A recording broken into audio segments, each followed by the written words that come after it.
You live to be 78 years old in this country as a black man. You think you've seen it all. You think you've outlived the worst of it. You survived the dogs in the 60s. You survived the traffic stops in the 90s. You survived just walking down the street minding your own business for 7 decades. You get to a point where your hair is white and your back hurts, and you foolishly start to believe that maybe, just maybe, you've earned a pass. You think your age buys you a little bit of humanity in their eyes. It doesn't. I'm a retired structural engineer. I worked 40 years building bridges and commercial high-rises. When my wife passed 5 years ago, the house got too quiet. You know how it is. The walls start closing in. So I started going down to the local community center. They had an after-school program for middle schoolers, kids who were falling behind, mostly in math and science. I figured I know numbers. Numbers make sense. Numbers don't judge you. So I started tutoring. 3 days a week, completely free. I didn't want their money. I just wanted a reason to put on a collared shirt and get out of the house. There was this one kid. Let's call him Tyler. Tyler was 12, maybe 13. White kid. Good kid, but he was drowning in algebra. He just couldn't grasp the formulas. His brain didn't work that way. I spent 3 months with him, patiently, going over the same equations until I saw the light bulb go on in his head. Now let me tell you something about how I operate. I grew up in the Jim Crow South. I was born in 1948. I know the rules. I know the unspoken laws of being a black man around white folks, especially white children. You don't get comfortable, ever. Whenever I tutored Tyler, or any kid for that matter, I had a strict set of personal rules. We always used the study room at the end of the hall. The door was always propped wide open with a rubber wedge. The blinds on the interior glass window were always pulled up, and I never, ever sat next to the kid. I always sat on the exact opposite side of the table. I kept my hands flat on the table, right on top of my notebook, visible at all times. People call that paranoid. I call it staying alive. I call it not ending up like Emmett Till. You carry that weight your whole life. It never leaves you. Even when you're 78 and your joints ache. Tyler's mother, I'll never forget her face. She was one of those women who always looked like she just smelled something bad whenever I was in the room. She'd come pick him up, wearing her expensive workout clothes, holding her iced coffee, and she'd never look me in the eye. The first time we met, she walked in, looked at me, looked at the center director and said, "Are you sure he knows the curriculum? Tyler needs someone who actually understands advanced math. I have a master's degree from an HBCU and 40 years in engineering." But to her, I was just some old black man sitting in a folding chair. I swallowed my pride. I just smiled and said, "Yes, ma'am, we're doing just fine." I didn't get angry. I didn't raise my voice. I know better than to raise my voice at a white woman in a public building. Fast forward to the day everything went to hell. Tyler had just gotten his midterm grade back. He came running into the center before I even had my coat off. He had an A-. He was so proud his hands were shaking. I was proud of him too. I really was. We went into the study room. I put my coat on the back of the chair. I sat down across from him. We started going over the test to see the few questions he got wrong. He was laughing. He was happy. Then he did something kids do. He got excited. leaned across the table and grabbed my arm. Just grabbed my forearm and said, "I actually get it now. I really get it." I didn't pull away immediately because I didn't want to hurt his feelings, but my internal alarm bells were screaming. My instinct was to step back, but before I could even gently slide my arm away, his mother walked into the doorway. She didn't wait in the lobby like she usually did. She came straight down the hall. She saw her son leaning across the table, his hand on my arm, and me looking down at him. The sound that came out of her mouth wasn't a question. It wasn't a confused parent asking what was going on. It was a scream. "Get away from him." She lunged into the room, grabbed Tyler by the collar of his shirt, and yanked him backward so hard his chair tipped over and slammed into the floor. The sound echoed down the whole hallway. Tyler was terrified. He started crying. "Mom, what are you doing? Mom!" I stood up, slowly. I kept my hands up at chest level, palms facing her. "Ma'am, everything is fine. We were just looking at his test." She backed out into the hallway, pulling her son behind her, pointing a shaking finger at me. "I saw you. I saw what you were doing to him. You sick animal.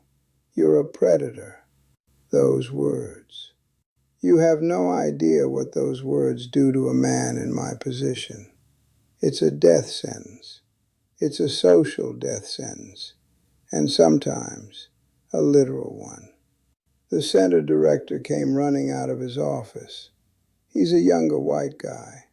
Good guy, usually. But the panic in his eyes when he saw the mother screaming.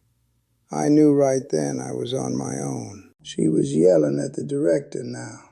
"He was touching my son. I caught him touching my son. Call the police right now. I'm calling them myself." Tyler was sobbing, trying to tell her the truth. "Mom, no. He didn't do anything." I grabbed his arm. "I got an A." She wouldn't listen. She actually put her hand over her own son's mouth. "Shut up, Tyler. You don't know what he was trying to do." She pulled out her phone and dialed 911. I didn't run. I didn't try to leave. If I walked out that door, I was a fleeing suspect. I walked back into the study room, pulled my chair out, and sat down. I put my hands flat on the table, just like always, and I waited. My heart was beating so fast, I thought I was going to have a stroke right there in the plastic chair. I'm 78 years old. I take blood pressure medication. I was sitting there thinking, this is it. This is how it ends. After a whole life of doing things right, walking the line, keeping my head down, paying my taxes, building this country's infrastructure, this is how I go out. Handcuffed in a community center because of a lie. It took the police 6 minutes to get there. 3 officers. 2 came down the hall. 1 stayed by the front doors. They didn't walk in casually. They came in tactical. Hands resting right on their holsters. Thumbs on the snaps. They stopped in the doorway. "Don't move," the older cop said to me. "I'm not moving, officer," I said. My voice was steady, but my inside was pure ice. "My hands are on the table. I do not have any weapons." You see, you have to talk to them like they are loaded guns with hair triggers. You have to narrate your own existence so they don't find an excuse to end it. They came in. 1 grabbed my left arm. The other grabbed my right. They pulled me up out of the chair. They didn't ask me what happened. They patted me down roughly. An old man with arthritis. They kicked my legs apart. Out in the hallway, I could hear the mother crying, playing the victim, playing the terrified protector. He was all over him. I knew there was something wrong with him. Why is an old man volunteering here anyway? It's sick. They put me in the back of the cruiser. They didn't cuff me, thank God, because my shoulders wouldn't have been able to take it. But they locked me in the cage. I sat in the back of that police car in the parking lot for an hour and a half. People were walking by. Parents were picking up their kids. Everyone saw me in there. The old black man in the back of a squad car. It doesn't matter what the truth is once people see that. The picture is already painted. Eventually, a detective showed up. They finally reviewed the security cameras. The center had cameras in the hallway that pointed straight into the study room through the glass window. The tape showed exactly what happened. It showed Tyler jumping up. It showed Tyler grabbing my arm. It showed me sitting perfectly still, hands on the table, not making a single inappropriate move. The cops let me out of the car. The detective came over to me. He didn't apologize. He didn't look sorry. He just handed me my driver's license back and said, "Looks like a misunderstanding. You're free to go." A misunderstanding. My life, my reputation, my freedom, almost ripped away, and it's a misunderstanding. I walked back into the center to get my coat. The mother was already gone. The director was standing by the front desk. He wouldn't look me in the eye. I grabbed my coat. Before I could walk out, the director cleared his throat. "Listen," he said. He was shifting his weight from foot to foot. "Given what just happened, the optics of this, the board feels it's best if you don't come back. We have to terminate your volunteer position." I stopped. I looked at him. The tape cleared me. The police cleared me. The kid told the truth. "I know," he said, looking at the floor. "But she's threatening to sue the center. She's talking to other parents. We just can't have the distraction. I'm sorry, it's just policy. Fired from a job I wasn't even getting paid for. Fired for being the victim of a racist lie. Fired because my presence, my very existence as a black man who was falsely accused, was an inconvenience to their business model." I didn't argue. I didn't yell. I just nodded, put my coat on, and walked out. I haven't been back since. I don't volunteer anymore. I sit in my house. I read my books. The walls are closing in again. But at least in here, no one can accuse me of something I didn't do. They took my dignity that day. They took the last good thing I had going in my life, which was helping those kids. And the worst part is, that woman probably went home and slept just fine. She probably still thinks she did the right thing. She probably still tells the story about the creepy old man she saved her son from. You spend your whole life trying to prove you're not the monster they think you are.